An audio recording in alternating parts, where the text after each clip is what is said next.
please give us a detailed explanation of Tether and their various utility uses? What do they do, etc.? Why do they need to crash for XRP to skyrocket? So Tether is a company. They manage and sell the largest stablecoin in the market. They are the most profitable company per capita in the world. So imagine that. You got 100 people that work for you, or maybe a few more than 100 people.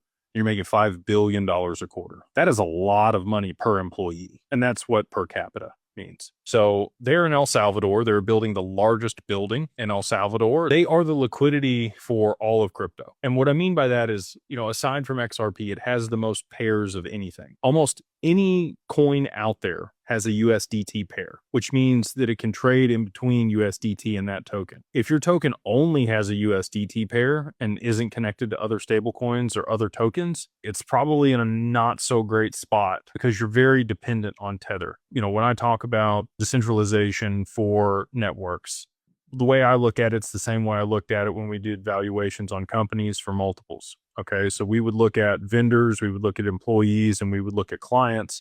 And we didn't want any more than 15% of your total revenue being made up by any one of those counterparties. So if you have one vendor that supplies you 50% of what you sell, you probably want to diversify that. If you've got one stable coin that makes up the only pair that you have, and that's the only way in and out of your token, that is a choke point, and that is not a good thing. XRP has almost the same amount of pairs as Tether. It's significant. So why does that matter? Well, Tether again provides liquidity for the exchanges.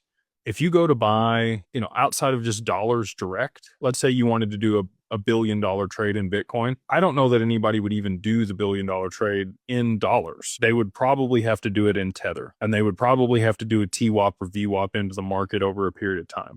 Like if you were to go buy XRP in USDC, you might be able to get some trades that were $5, $10, $15,000. But any more than that, it's going to be multiple trades stacked on top of one another for you to be able to fill an order of 100 grand or 250,000. That's child's play for Tether. Tether can move $250,000, $1 million, $2 million, $10 million, $20 million in and out of other cryptos very easily.